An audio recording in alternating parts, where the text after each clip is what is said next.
I'm going to do some grilling again today because a friend called me and he said, let's do lollipop chicken. Never heard of it.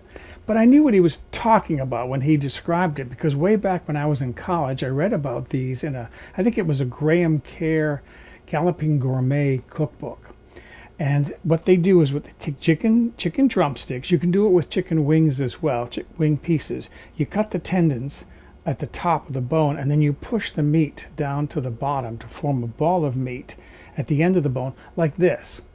And I knew these to be called drumsticks because they share the same appearance of what are called mallets. This is a mallet here, which is used for a bass drum, and I think you can use them on snare drums as well. That's what I knew of as a drumstick. I'd never heard these called lollipop chicken pieces, but that's what we're going to do today.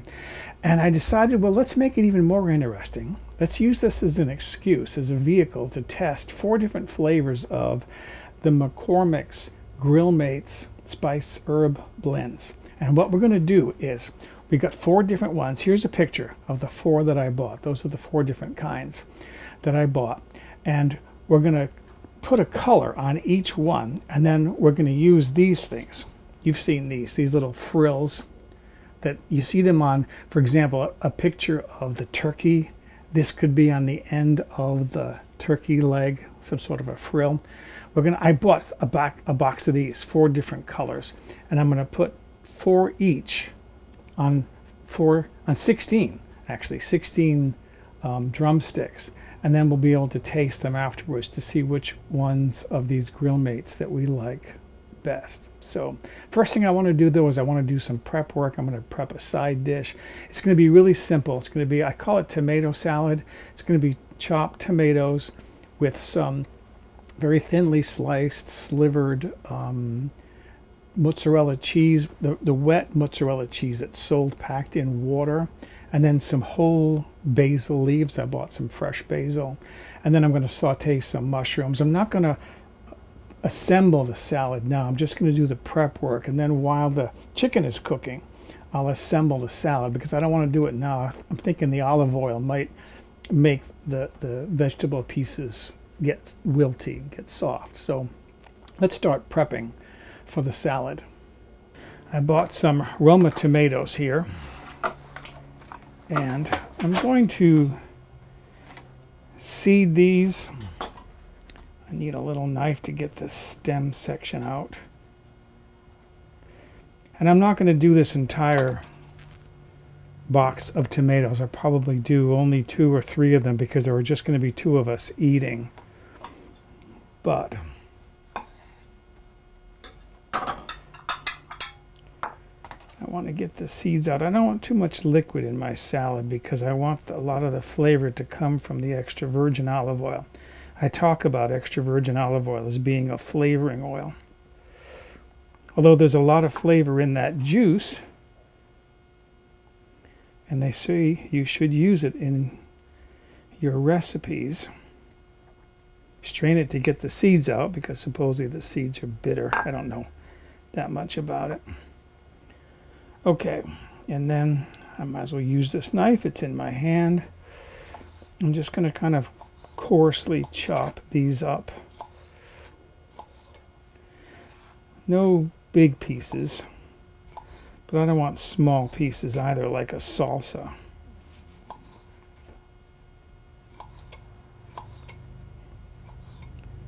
Like that. That should be good enough. Okay, so you see what I'm doing here, and I've got, like I said, maybe I'll do 3 of these tomatoes. So my tomatoes are done. I got some mushrooms here that I cleaned up, trimmed them. And I want to saute these in butter rather than use them raw in the salad. I really like that flavor. So there's my mozzarella. I've never used this kind before, so I don't know what to expect here. It is packed in water. I don't see a pull tab anywhere, so we'll do it this way.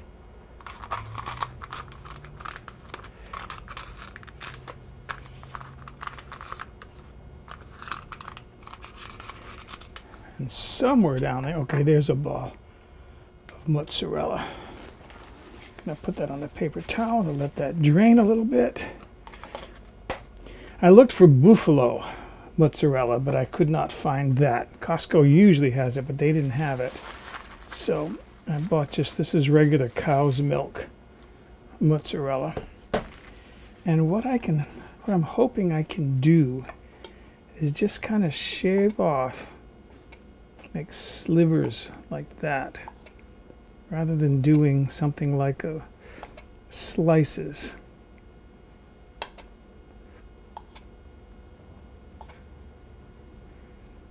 Just like that to go into my salad. Not really thick pieces, just kind of, I mean, I could have run it through a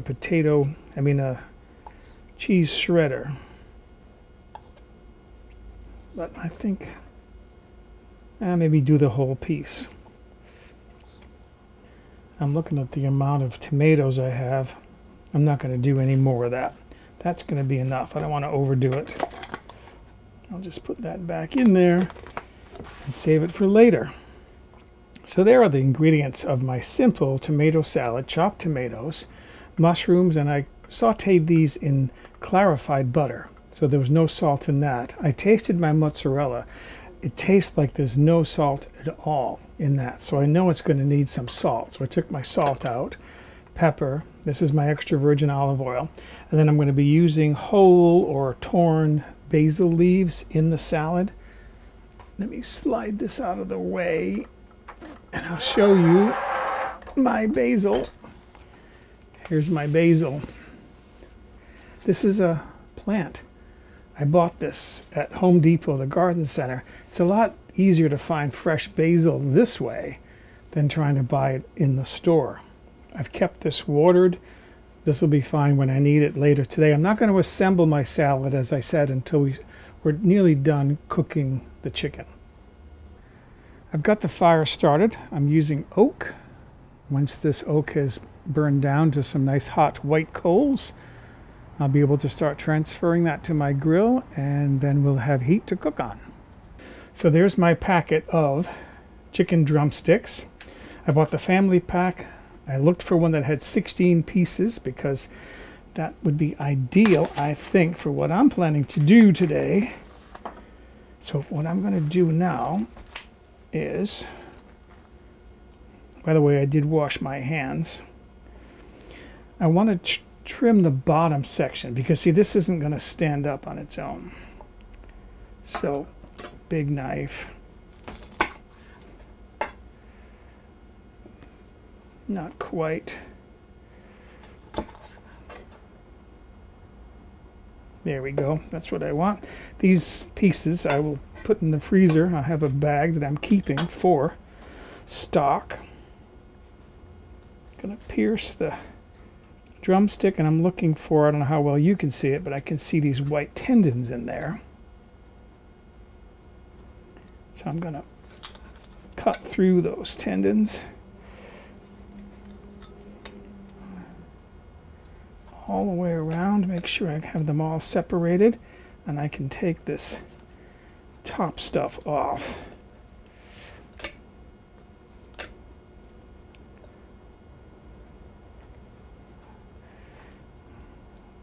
Right through there. Again, more stuff for stock. And then the idea is to push the meat all the way down. So I have that as a drumstick, and that'll stand up nicely on the grill, and I've got plenty of surface there to season. I am now seasoning the pieces of chicken. I have 4 of these, as I showed you earlier, 4 of these, and I gave each one a color. I know this section here is blue, and the reason why I'm doing those is I have these little paper little crowns that'll go on the pieces afterwards so we can keep track of which color is which. But right now, I want to season each of these so that we can test afterwards to see which ones we like better. And this one is Smokehouse Maple. There's a mesquite here. There's a brown sugar and bourbon.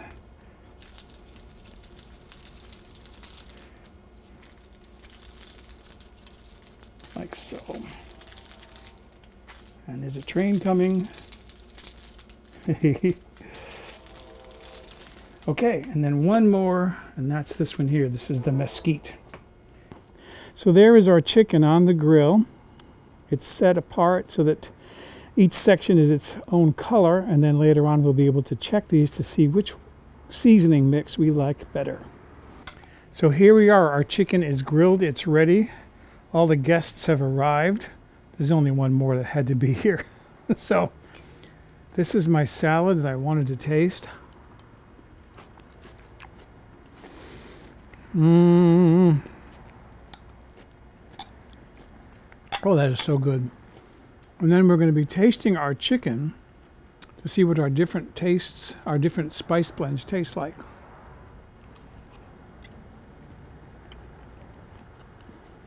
And so far, that is really, really good. Okay, so excuse me. I'm going to go enjoy my dinner. So what did we determine as far as which of these flavors we liked best? Well, it was difficult at first to distinguish one from another a little bit because the chicken was smoked really dark because we used oak firewood rather than like clean barbecue charcoal briquettes. So the smokiness kind of masks some of the flavor. But the two that I liked best was the smokehouse maple. I liked this, and I liked the brown sugar bourbon. These two I liked because they had a more complex flavor. Besides the charcoal flavor, the barbecue flavor, they had a bit of sweet note to them. And that gave the chicken, I think, a nicer flavor. Mesquite was good. It had a barbecue flavor.